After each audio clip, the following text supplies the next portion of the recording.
daily right-wing protests against Spain's acting Prime Minister Pedro Sánchez have become increasingly violent. They highlight mounting tensions as he attempts to negotiate a controversial amnesty law. About 7,000 demonstrators gathered outside Mr.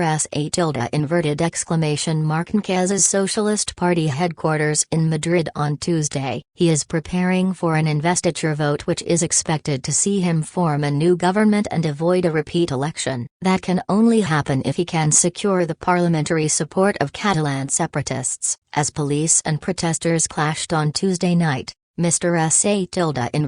Sánchez posted a defiant message on social media: "They will not break the Socialist Party."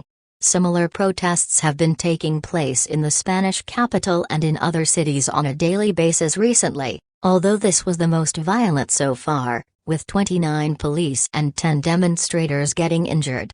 The Socialists were runners-up in July's general election, behind the Conservative People's Party, PP. However, PP leader Alberto N+/J∆J∆3 failed to form a government in an investiture vote in September, receiving only the support of the far-right Vox out of the main parties. It is now Mr. Sánchez's turn, and he is close to securing enough parliamentary support to form a new administration in coalition with left-wing alliance Sumar. In order to win the investiture, he needs the backing of an array of regional parties, including the pro-independence Together for Catalonia, JXCat, and the Catalan Republican Left, ERC.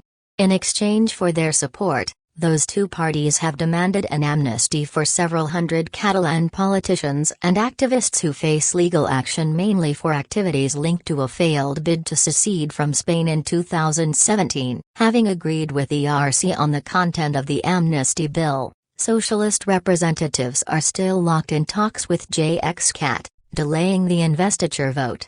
Among those who would benefit from the law is Carles Puigdemont of JXCat, the former Catalan premier who led the independence bid 6 years ago and who has been living in Belgium ever since, out of reach of the Spanish judiciary. Mr. Sánchez has presented the amnesty as the latest of several measures by his government aimed at calming tensions in Catalonia linked to the territorial issue. In 2021, his administration issued pardons for 9 leaders who had been jailed for their part in the failed secession bid. It subsequently revised the penal code to eliminate the crime of sedition and alter the crime of misuse of public funds, changes which benefited Catalan separatist leaders. Previously, Mr. Sánchez had deemed an amnesty, which has been a long-standing demand of many pro-independence Catalans, unconstitutional, making this the biggest and most contentious policy pivot of his career. The right-wing opposition has accused the socialist leader of using the amnesty purely to ensure his own political survival. It has also argued that the initiative violates the constitution and encourages Catalan separatists to make another attempt to secede, thus threatening Spain's territorial unity. Former PP Prime Minister José Copyright Marazner described Mr. Sánchez as a danger for Spanish constitutional democracy, while Mr. N+/J∆3 said the amnesty was democratic madness. Both have called on their supporters to take to the streets to protest against the initiative. Although the PP did not organize the demonstrations which have been taking place outside Socialist Party buildings recently, it was slow to condemn them. The social unrest is the fault of Pedro Sánchez.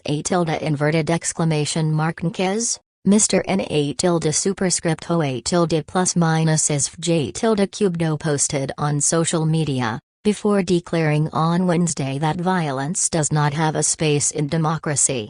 Santiago Abascal, leader of the far-right Vox Party, has called for a permanent, constant and growing mobilization against the amnesty and called on police officers to disobey illegal orders from their superiors during protests. Mr. Abascal and other Vox leaders have been present at the Madrid protests. where other far-right groups have been identified. Although Socialist Party members have voted to endorse the deal with ERC and JX-CAT, in a ballot which did not specifically mention the amnesty, several senior party veterans have broken ranks and also spoken out against the initiative. Felipe Gonz, les, a former socialist prime minister, said the amnesty threatened to destroy social peace in Spain by giving convicted Catalan politicians special treatment. The political schism over the amnesty has been echoed in the judiciary. Conservative members of the General Council of the Judiciary, CGPJ, a supervisory body, approved a motion warning that democracy, fundamental liberties and the rule of law could be in danger. Left-leaning members of the body voted against the motion while one boycotted the session altogether.